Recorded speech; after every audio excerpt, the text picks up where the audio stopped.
Hello ವಿದ್ಯಾರ್ಥಿ ಮಿತ್ರರೇ, ಇದು IAS ಕನ್ನಡ ವಾಹಿನಿ KS ಮುಖ್ಯ ಪರೀಕ್ಷೆಯ ಪ್ರಶ್ನೋತ್ತರ ವಿಭಾಗವನ್ನು ಮುಂದುವರಿಸ್ತಾ ಇದ್ದೀವಿ.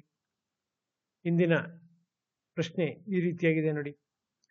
ಕರ್ನಾಟಕದಲ್ಲಿ ಪ್ರಾದೇಶಿಕ ಅಸಮಾನತೆಯನ್ನು ಕಡಿತಗೊಳಿಸಲು ಹೆಚ್ಚಿನ ಒತ್ತನ್ನು ನೀಡಲಾಗುತ್ತಿದೆ, ಯಾಕೆ? ಉದಾಹರಣೆಯೊಂದಿಗೆ ವಿವರಿಸಿ. More emphasis on to mitigate regional disparity in Karnataka, why? Describe with example.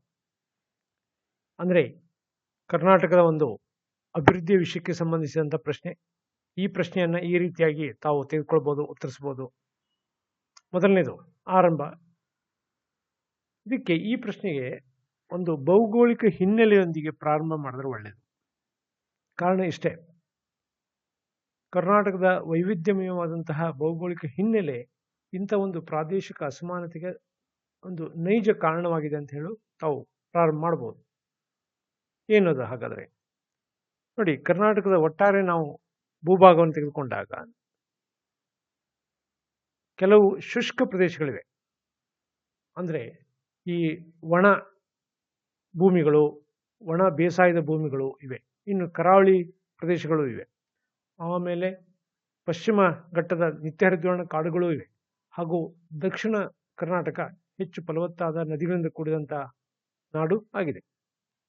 ಹೀಗೆ ಈ ಮಲೆನಾಡು, ಕರಾವಳಿ ಪ್ರದೇಶ ಮತ್ತು ಒಣಹವೆ ಇರುವಂತಹ ಶುಷ್ಕ ಪ್ರದೇಶಗಳು, ಈ ಎಲ್ಲ ಪ್ರದೇಶಗಳನ್ನು ತಾವು ತೆಗೆದುಕೊಂಡಾಗ ಅದರ ಪ್ರಾದೇಶಿಕ ವೈವಿಧ್ಯತೆ ಕಂಡುಬರುತ್ತದೆ ಅಂತ ಹೇಳ್ಬೋದು. ಇಂಥ ಒಂದು ಹಿನ್ನೆಲೆಯಲ್ಲಿ ಅಭಿವೃದ್ಧಿಯ ನಮೂನೆ ಮತ್ತು ಸಂಪನ್ಮೂಲಗಳ ಬಳಕೆ ಅಸಮಾನತೆಯಿಂದ ಕೂಡಿದ್ದು ಪ್ರಾದೇಶಿಕ ಅಸಮತೋಲನಕ್ಕೆ ಕಾರಣವಾಗಿದೆ ಅಂತೇಳಿ ಹೇಳ್ಬೋದು. ಅಥವಾ ತಾವು ಈ ಥರನೂ ತಗೊಳ್ಬೋದು. ಪ್ರಾದೇಶಿಕ ಅಸಮತೋಲನ ಅಂದರೆ ಏನು? ಆರ್ಥಿಕ, ಸಾಮಾಜಿಕ ಮತ್ತು ಶೈಕ್ಷಣಿಕ ಹಾಗೂ ಇನ್ನಿತರ ವಿಷಯಗಳಲ್ಲಿ ಹೆಚ್ಚು ಅಭಿವೃದ್ಧಿ ಹೊಂದಿದ ಮತ್ತು ಅಭಿವೃದ್ಧಿ ಹೊಂದದೇ ಇರುವಂತಹ ಈ ಒಂದು ಅಭಿವೃದ್ಧಿಯ ಸ್ವರೂಪವನ್ನು ನಾವೇನು ಹೇಳ್ಬೋದು? ಪ್ರಾದೇಶಿಕ ಅಸಮಾನತೆ ಅಂತ ಹೇಳ್ಬೋದು. ಇದನ್ನ ನೇರವಾಗಿ ಎಕ್ಸಾಂಪಲ್ ಅಲ್ಲಿ ಹೀಗೆ ತಗೊಳ್ಬೋದು ತಾವು. ಎಲ್ಲಿ? ಪ್ರಾದೇಶಿಕವಾಗಿ ಹೈದರಾಬಾದ್ ಕರ್ನಾಟಕ ಅಂದರೆ ಗುಲ್ಬರ್ಗ, ಬಳ್ಳಾರಿ, ರಾಯಚೂರು ಮತ್ತು ಬೀದರ್ ಈ ಜಿಲ್ಲೆಗಳ ಒಂದು ಉದಾಹರಣೆ ತೆಗೆದುಕೊಂಡೇ ತಾವು ಪ್ರಾರಂಭ ಮಾಡ್ಬೋದು. ಹಾಗೆ ಪ್ರಾರಂಭ ಮಾಡಿದಾಗ ಪ್ರಶ್ನೆಗೆ ನೇರವಾದ ಉತ್ತರ ಸಿಗಲಿದೆ. ಸೊ ಹೀಗಾಗಿ ಏನು, ಪ್ರಾದೇಶಿಕವಾಗಿ ಹಿಂದುಳಿದ ಭೂಭಾಗವೆಂದರೆ ಹೈದರಾಬಾದ್ ಕರ್ನಾಟಕ ಅಂತ ತೆಗೆದುಕೊಂಡು ನೇರವಾಗಿ ಆ ಮುಖ್ಯ ಭಾಗದಲ್ಲಿ ತೆಗೆದುಕೊಳ್ಬೋದು, ಉತ್ತರವನ್ನು ಬರೀಬೋದು. ಇನ್ನು ಪ್ರಾದೇಶಿಕ ಅಸಮಾನತೆಗೆ ಕಾರಣಗಳೇನು ಅನ್ನೋದನ್ನ ಒಂದು ಕೆಲವಷ್ಟು ಪಾಯಿಂಟ್ಸ್ಗಳಲ್ಲಿ, ಅಂದರೆ ಸಣ್ಣ ಹೆಡ್ಡಿಂಗ್ ಅಲ್ಲಿ ತಾವು ಮಾಡ್ಕೊಳ್ಬೋದು. ಮೊದಲನೇ ಪಾಯಿಂಟ್ ನೋಡಿ, ಸಾಮಾಜಿಕ ಮತ್ತು ಆರ್ಥಿಕ ಮೂಲಸೌಕರ್ಯದ ಕೊರತೆ. ಇಲ್ಲಿ ಶೈಕ್ಷಣಿಕನ್ನು ತಗೊಳ್ಬೋದು ತಾವು, ತೊಂದರೆ ಇಲ್ಲ. ಅಂದರೆ ಈ ಹೈದರಾಬಾದ್ ಕರ್ನಾಟಕದಲ್ಲಿ ಆರ್ಥಿಕ ಮೂಲಸೌಕರ್ಯದ ಕೊರತೆ ಸಾಕಷ್ಟಿದೆ. ಅಂದರೆ ಇವರ ವೈಯಕ್ತಿಕ ಆದಾಯ ಆಗಲಿ ಅಥವಾ ಕುಟುಂಬದ ಆದಾಯ ಆಗಲಿ ಅಥವಾ ನೌಕರಿಯಲ್ಲಿ, ಒಟ್ಟಾರೆ ನೌಕರಿಯಲ್ಲಿ, ಉದ್ಯೋಗದಲ್ಲಿ ಇವರ ಪ್ರಮಾಣ ಆಗಲಿ ತುಂಬ ಕಡಿಮೆ ಆದದ್ದು. ಇದನ್ನು ನಾವು ಆರ್ಥಿಕ ಅಂಶ ಅಂತ ಇಟ್ಕೊಂಡ್ರೆ, ಜೊತೆಗೆ ಇದಕ್ಕೆ ಬೇಕಾದಂತಹ ಮೂಲಸೌಕರ್ಯ, ಶೈಕ್ಷಣಿಕ ಆಗಿರ್ಬೋದು ಅಥವಾ ಇದು ಹಣಕಾಸಿನ ಸಂಸ್ಥೆಗಳೇ ಆಗಿರ್ಬೋದು, ಇವುಗಳ ಕೊರತೆಯು ಸಾಕಷ್ಟು ಕಂಡು ಬರ್ತಾ ಇದೆ ಹೇಳೋದನ್ನು ಹೇಳ್ಬೋದು. ಸೊ ಇದನ್ನು ನಾವು ಈ ಸಾಮಾಜಿಕ ಮತ್ತು ಆರ್ಥಿಕ ಮೂಲಸೌಕರ್ಯದ ಕೊರತೆ ಅಂತೇಳಿ ಇಟ್ಕೊಳ್ಬೋದು. ಇನ್ನು ಎರಡನೇ ಪಾಯಿಂಟ್, ಅಲ್ಪ ಬಂಡವಾಳ ಹೂಡಿಕೆ. ಈ ಪ್ರದೇಶದಲ್ಲಿ ಬೃಹತ್ತಾದಂತಹ ಈ ಕೈಗಾರಿಕಾ ಬಂಡವಾಳ ಆಗಲಿ, ಉದ್ಯಮಗಳ ಬಂಡವಾಳ ಆಗಲಿ ಬರ್ತಾ ಇಲ್ಲ. ಅದಕ್ಕೆ ಅನೇಕ ಕಾರಣಗಳಿದೆ.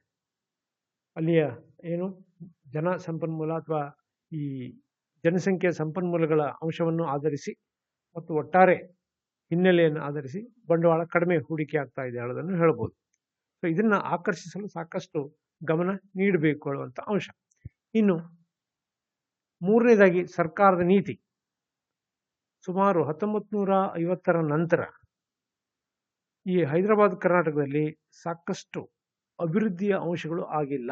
ಸಾಕಷ್ಟು ವರ್ಷಗಳಿಂದ ಏನಾಗಿದೆ, ಸರ್ಕಾರದ ನೀತಿಯಲ್ಲಿ ಕೆಲವು ಕುಂದುಕೊರತೆಗಳು ಕಂಡು ಬರ್ತಾ ಇದೆ. ಒಂದು ದೀರ್ಘಾವಧಿಯ ಯೋಜನೆಗಳು ಇಲ್ಲ ಹೇಳೋದನ್ನು ನಾವು ನೋಡ್ಬೋದು. ಅದನ್ನು ನಾನು 3 ಮತ್ತು 4 ಪಾಯಿಂಟ್ಗಳಲ್ಲಿ ಸೇರಿಸ್ಕೊಂಡಿದ್ದೀನಿ.